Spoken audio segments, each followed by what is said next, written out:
Welcome to Get Over It, the Consciousness Transforming Podcast for exceptional 21st century living. Folks, we have one of my favorites back. Paul Levy is back with us today, and we're going to talk about his newest book, Undreaming Wetiko, Breaking the Spell of Nightmare Mind Virus. And, I think this is, in my opinion, his best book to date because he really helps you understand what's going on today. And you can figure out how you want to fit into that energy. But he provides a lot of information for you to relieve yourself of the mind virus. So listen up and see how it works for you. Now, the information shared on Get Over It uses intuitive and pragmatic insight to help you shift your consciousness to break through the blocks and release energy that is no longer needed. Yes, we're going to help you let go of the BS that's holding you back. But you guys know I always ask, are you truly ready to? And by the way, folks, BS is belief system. A bit about me for my new listeners: intuitive since birth. I'm a third generation intuitive with over 3 decades of experience supporting people to break through the blocks along their path.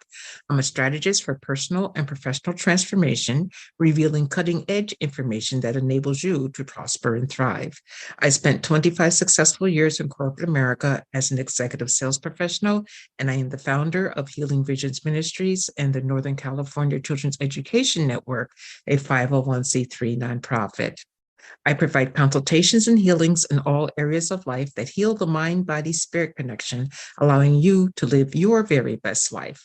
My clients tell me that I keep it real while providing them with accurate information to assist them along their journey as a spirit living a human existence. But they also say, if you really don't want to know, don't ask Monique. My background includes a doctorate in metaphysics, Reiki master teacher, ordained minister, and clinical hypnotherapist. So whether you are stressed, depressed, or possessed, I can help. To find out more about me and the services I offer, go to my website, and that's MoniqueChapman.com. And I invite you to like me and follow me on Facebook and LinkedIn.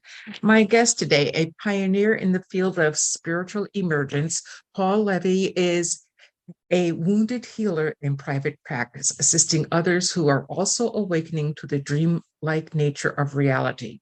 He has authored three books on the Wetiko mind virus, the most recent being the book we're talking about today, Undreaming Wetiko. He is the founder of the Awaken in the Dream community in Portland, Oregon, and he is an artist who is deeply steeped in the work of C.G. Jung and has been a Tibetan Buddhist practitioner for almost 40 years. And you can check him out at his website, and that is awakeninthedream.com. And welcome back, Paul. Yeah, hi, I'm so happy to be here with you. Thank you for the invite. Oh, you're welcome. I'm so glad that you decided to come back. So real quick, for people who might not have listened to the other shows that you've been on here on this podcast, what is Wetiko? What Wetiko is, it's a Native American term, and it really, on the one hand, it's this cannibalistic spirit. You could think of it as the spirit of evil, but I point out that it's a quantum phenomena. So you can conceive of it like a mind virus. It's a very simple way, but I point out that it's a quantum phenomena, and holographically encoded within this mind virus is not only the deepest evil, but it's actually helping us to wake up and to evolve. And the thing, people hear about a mind virus and they think, oh, that's all woo-woo and new agey. But what it's basically saying is that the source and the solution of the collective madness that's playing out all over our world is to be found within our psyche. And that's a no-brainer. And so this mind virus, it operates through the blind spots in our unconscious and through the projective tendencies of the mind in such a way that we entrance ourselves. And so if we're not consciously expressing our own genius, our own creative genius, this mind virus plugs in to our creative spirit and turns it against us because it has no creativity at all, but it's a master impersonator. It puts us on, even in the apocryphal text, they talk about Wetiko, they call it the counterfeiting spirit. Every spiritual tradition throughout history has been pointing at Wetiko. For example, in the Castaneda books, the Carlos Castaneda books, Carlos's teacher, he doesn't have the name Wetiko, but he calls it the predator. He says, this is the topic of topics. There's nothing more important than this. And I fully agree. That's why I've written 3 books about it, because if we don't come to terms what it's showing us, because Wetiko is this revelation, it's actually helping us to wake up. But if we don't recognize what it's showing us, it will kill us. So that's a very short form answer of what Wetiko is. Well, it's short form, but it's also extremely broad because it truly fits in today's world. And it seems to be a global incidence where people are either awakening and deciding not to buy into this negative mass mind consciousness, or I should say maybe even unconsciousness, or they're doing the opposite. How does the media today, and I'm talking worldwide, just not here in the United States, play into the concept of Wetiko? Yeah, well, the thing about Wetiko, it's non-local, which means it's not bound by third-dimensional space and time. And so it operates, through all different channels in the external world, but it's an inner disease of the soul that actually operates within our minds too. And so the mainstream media, all throughout the world in a way has been captured by the Wetiko mind virus, or by the corporate powers that be.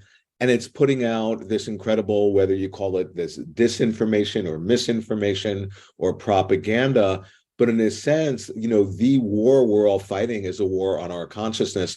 So if we get hooked by the propaganda, then we parrot the propaganda to other people like we're in possession of the truth. And in a way, we're just, the algorithm is getting, propagated through us. And then we reinforce each other's spell to the extent that we've bought in to the agreed upon story that the mainstream media is propagating. And you see, the thing about Wetiko, this mind virus, it's contagious and it operates through the blind spots. And so when you fall prey to it, and it's in the collective unconscious, so we all potentially have it in potential. But then when you find other people who reinforce your point of view, it creates a collective psychosis, a psychic epidemic. And that's exactly what Wetiko is. It's a collective psychosis. And we're in the middle of a collective madness right now. And I'm trying to bring in, it's incredibly important to talk about that, as compared to just having it be this normalized, situation.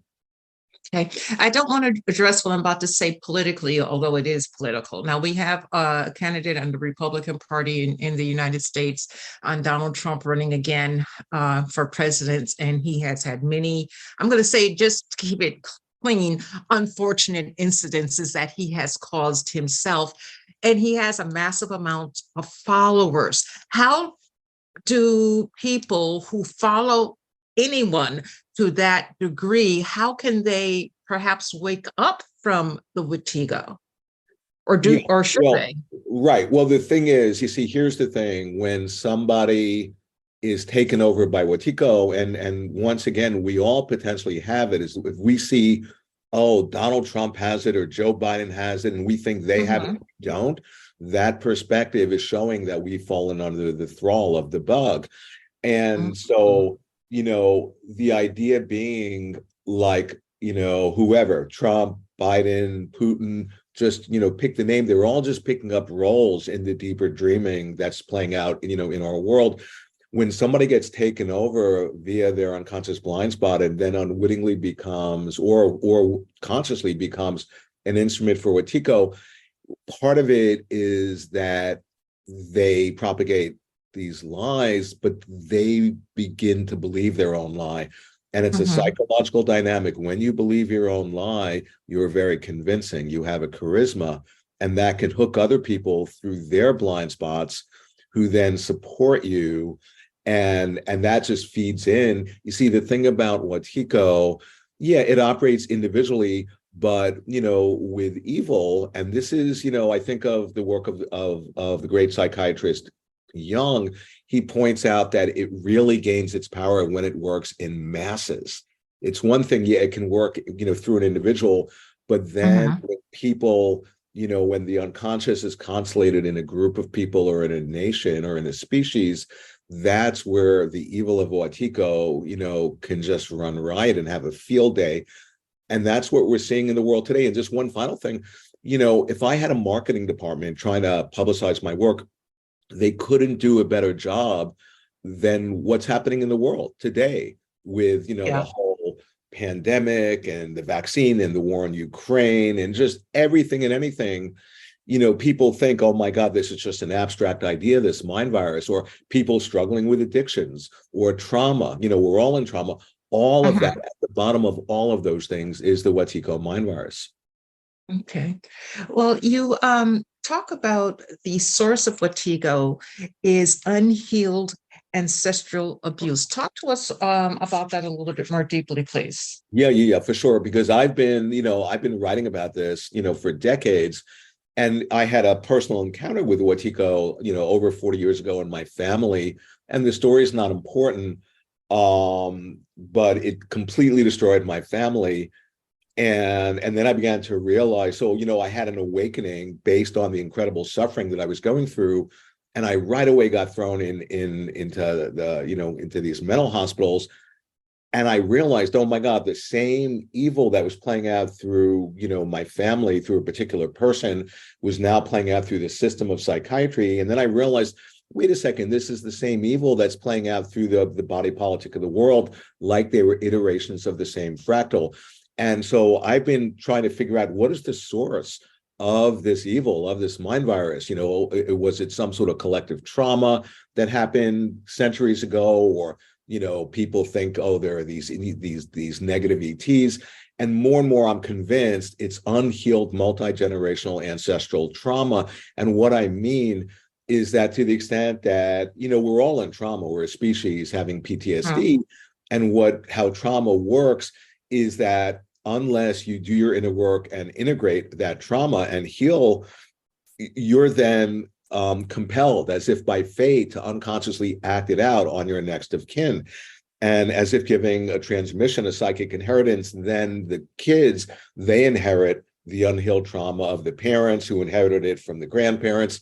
And the particular, all of us, we're the particular blossom on the family tree. And this is exactly, in the collected works, Jung talks about that evil is regenerated over the generations. And that's Mm. exactly what I'm pointing at. To the extent that any of us don't do our inner work, then we just unconsciously pass on and transmit our unhealed trauma to our kids. And so the point is that each and every one of us, we've inherited this legacy, this inheritance of the unhealed abuse from our species, from our particular family. And, instead of feeling victimized by it and how unfair it is, it's an incredible honor. We are playing the role of the ones who can break that link in the chain. And to the extent we heal our own trauma that we've inherited from our family, then that, in a way I don't understand, goes back through the past in time and even in the future and heals Mhm. all the generations. So it's actually a great opportunity for us to really own our stuff and do our inner work and take responsibility for our own predicament. Okay. Well, a lot of people talk about inner work, and I'm a firm believer in inner work. However, I've run across people who truly very steeped, and it's okay because that's their choice. They're truly steeped in organized religion. And in my opinion, I don't feel that organized religion allows someone to do their inner work. So hopefully I'm wrong about that. And what are your thoughts? Yeah. Well, I think of Jung. He says something, and I'm paraphrasing, like organized religion protects people from having a religious experience. It's very much like that. So I make a distinction between religion and being spiritual, because we're all by nature spiritual. Because, like, I'm a Tibetan Buddhist practitioner, and the main thing they're talking about is to realize your true nature, your Buddha nature, your Christ nature. They're all names for the same thing. And what is our nature? What is our true nature? Our true nature is love, is compassion, is being creative. So when we have the realization of our nature, of our true nature, we actually embody those qualities of being a loving, compassionate person who embodies and expresses themselves creatively. And the more we do that, guess what? The more we deepen our realization of our nature in a positive feedback loop. And that's experiential. We don't need any priest to sort of mediate that. That's something that's available to all of us. And unfortunately, in our world, like, organized religion can easily become like this control system, and it can keep people asleep. And that's just tragic.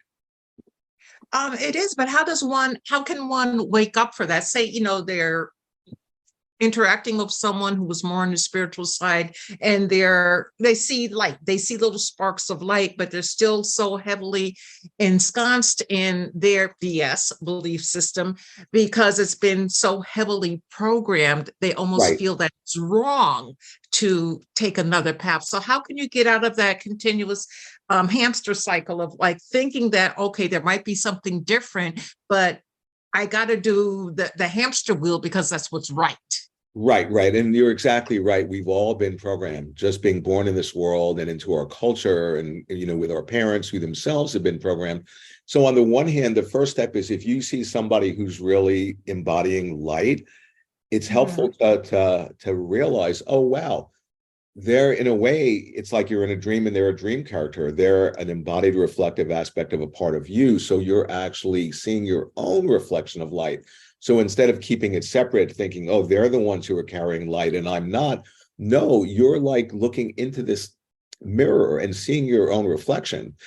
So that's one thing. But the other thing too, I point out that, there are some incredibly important points as far as how to heal this mind virus. On the one hand, connect with your true nature, connect with your compassion, see the dreamlike nature, because what I'm basically trying to get across is that we're having a collectively shared dream, that we are dreaming up into manifestation moment by moment. That's what I realized when I had my awakening 40 plus years ago. But the other thing is, okay, I always, when I work with people, I always, like a heat-seeking missile, I go to, what is your relationship to your creative process? And so many people have stories, oh, I'm stuck, I'm not creative, I'm blocked, I feel resistance. And I'm really, really interested in that edge, because, that's not there. The person isn't just passively experiencing it. No, they're unconsciously participating in keeping themselves stuck or identifying with that. They're not creative. And I always try to shed light on, what is the story? What is the belief that's stopping you from tapping in to your true creative nature? Because our nature is creative. That's what quantum physics, because I wrote a book on quantum physics, and it was because, quantum physics, I realized, was offering us the solution to the mind virus, because quantum physics was basically pointing out we are creating our experience of ourselves and of the world each and every moment. There is no one else doing that. We are doing that. And when you tap into that and add consciousness to it, then you're able to create your experience consciously in a way that's in alignment with who you're discovering yourself to be, which is that you're not a separate self, that we actually are interdependent, interconnected with everybody. And the energetic expression of that realization is compassion. Okay. Could you make a comparison at all between Wetiko and the Matrix? And if so, what is it?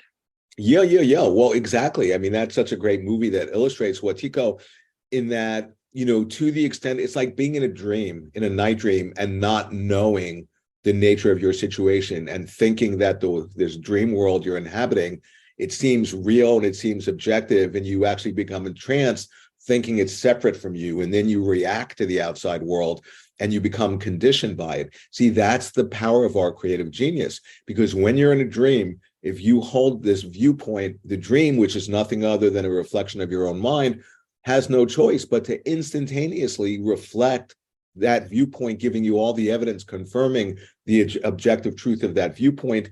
And then you become even more fixed in that viewpoint in a feedback loop ad infinitum, where you actually, what I'm describing, so then the dream will even give you more proof, confirming whatever viewpoint you're holding, which convinces you even more.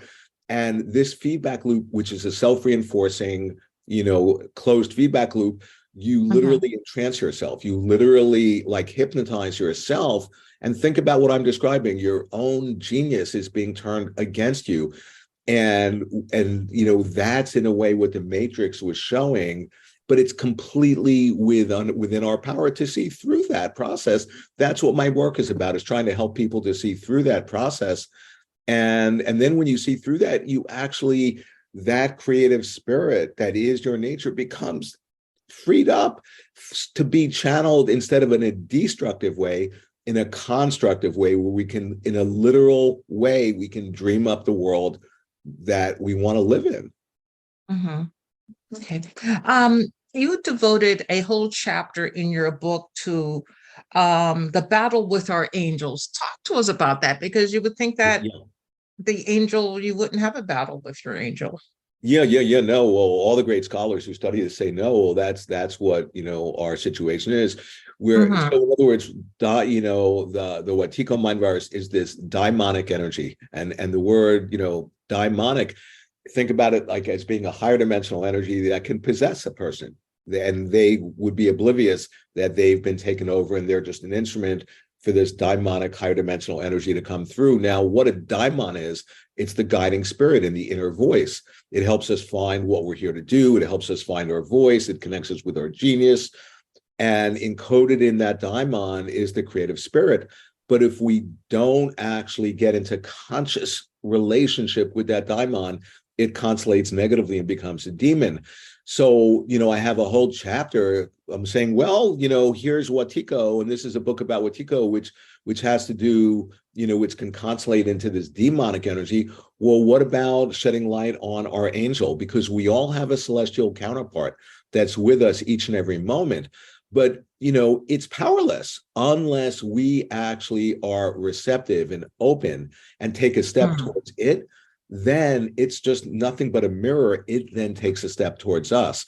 So, what I'm pointing out is one of the ways of really healing this mind virus is for us to deepen our intimate relationship with this, inner angel, and one can think of it as that's our intuition, that's our inner guidance system. This is exactly like when you study the work of Jung, this is exactly what he was after. He called it the ego self axis.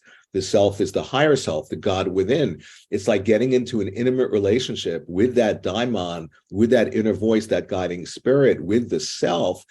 And that actually, in a way, protects you from the negative aspects of this mind virus.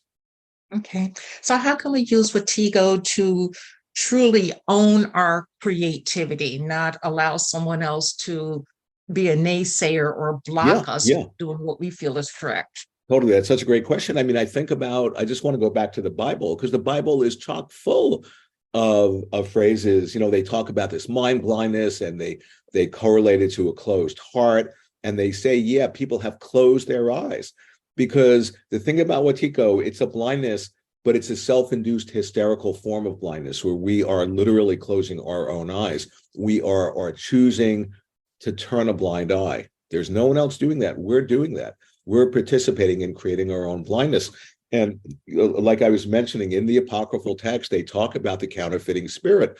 And this is word for word, describing Wetiko. Now, here's the thing. This counterfeiting spirit, it has no creativity, but it's a master impersonator. It puts us on. It offers us a false version of ourselves. And this is what Jung was saying was the greatest danger facing humanity, is for us to identify with a fictitious personality. This is exactly what he was pointing at. So here, Wetiko, this mind virus, it offers us this fictitious identity.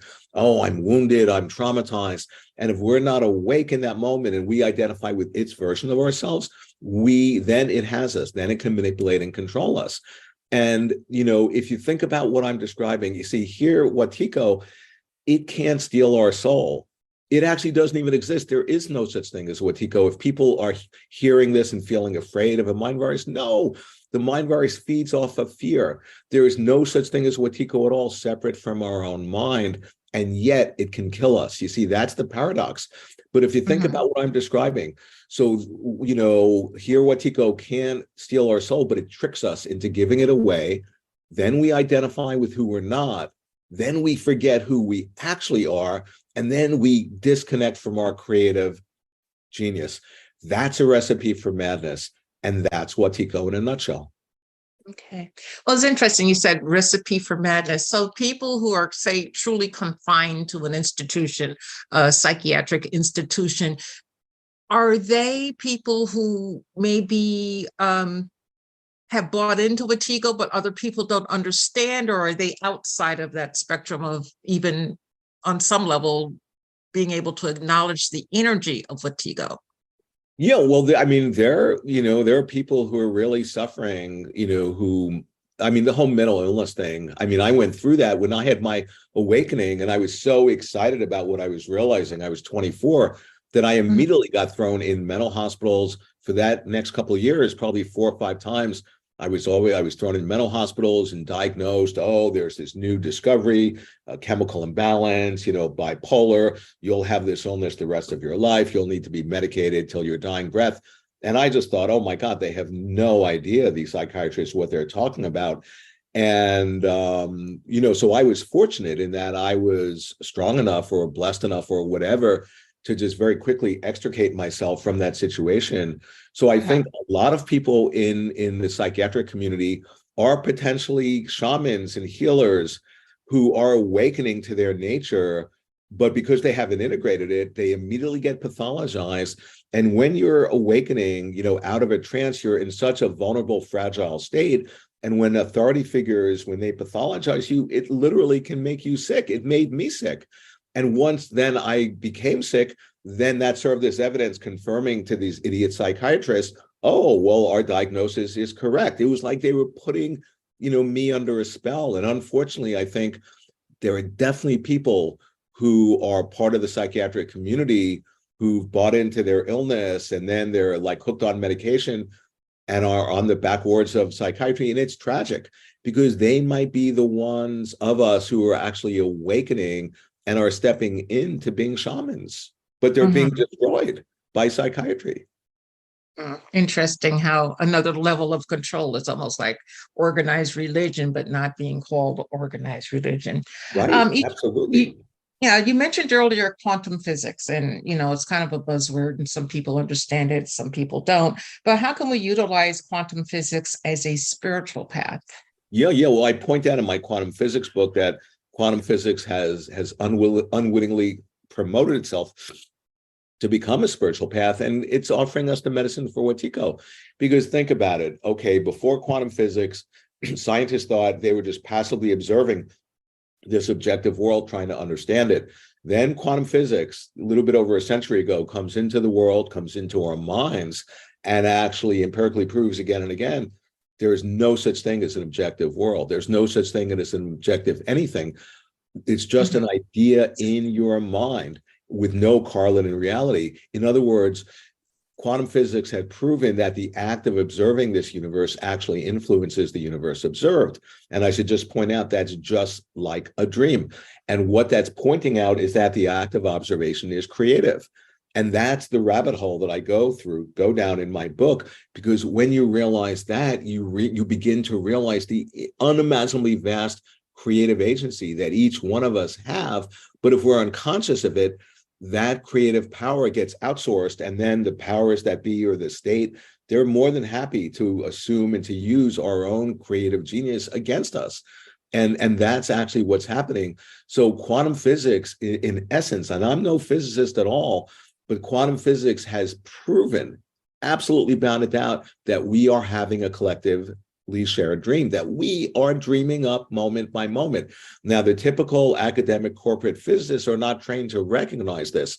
So it's undeniable, there's no disagreement at all, that quantum physics is the greatest discovery ever in all of history in the realm of science. The controversy is, what does it mean? How do we interpret it? Because it's so radical. that it typically, a discovery of this radical takes centuries to begin to integrate into the unconscious of our species. And I'm pointing out that quantum physics is showing us, it's empirically proving to us that we are having a collective dream. And this is what every spiritual tradition is pointing at. That's why in the Bible, how often does Christ say, awaken? Mm-hmm. Yeah, if you believe that story in the book. Okay. Before I let you go, I have to talk about Wetiko and technology, especially focusing in on AI. So talk to us about that and your thoughts. Yeah, well, I think we've all been more and more becoming a little bit more fluent in AI. And this is an example. The same thing with the discoveries in quantum physics. They can be like tapped in for good or for evil. And the same thing with AI, it can make our lives incredibly better. But if it gets in the hands of people who aren't morally, sort of developed, it can be used to, create power over others. And so, many people I know, the thing they think is the greatest threat to humanity is AI. But I point out from the dreaming point of view, it's a known thing psychologically when somebody is right at the edge, and they're like, say they're in a dream and they're at the edge of a cliff or in the corner, there's no way out, they're double bound, it's a no-win situation. So often individually in that person's process, that's when they actually have this lucid moment, then they have a revelation or an insight. And I'm pointing out, we as a species, we might be dreaming that up collectively. We are pushing ourselves right to the edge of our cliff, to this cliff where we're clearly destroying ourselves, we're backed into a corner. And I'm pointing out, just like an individual, this might be the very thing that creates enough pressure in the alchemical vessel of the human psyche for us to actually start awakening. Okay.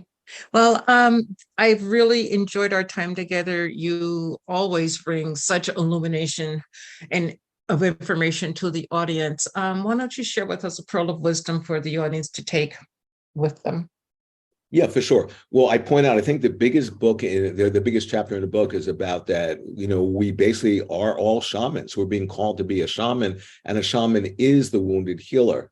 And a shaman is somebody who actually takes on the illness of the person they're working with, of the world or the community they're in, and they literally fall ill.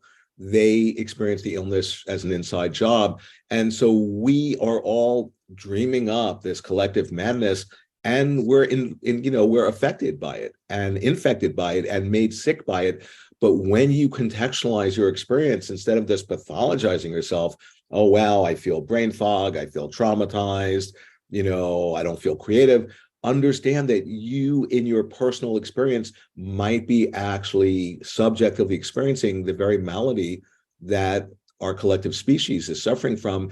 And then if you can carry that illness that you're now experiencing subjectively within yourself, if you can experience that in a way to connect you back with your wholeness, that's what a shaman does. And then by you doing that energetically, you're actually, carving that path in the collective unconscious and making it easier for other people to also connect, back to their wholeness. And that's what this is all about, because that's the major archetype activated in the collective unconscious, is the shamanic archetype, where the shaman, when they're called, makes the descent into the underworld, into the darkness of the unconscious, where they actually had this death rebirth experience. And that's exactly what we're going through. Very well said. It is exactly what we're going through. Paul, I appreciate your time today. I appreciate all the information that you bring to illuminate the world on our spiritual path. So thank you very much for being with me today. Sure. I so appreciate, really being invited. So really, thank you so much. No problem. And to the audience, we thank you, and we are extremely appreciative of your support. And to everyone, please remember that the most important choice that you make is what you choose to make important. Consider making the masterful choice of undreaming Wetiko. Abundant blessings, light, and love to all. Agape.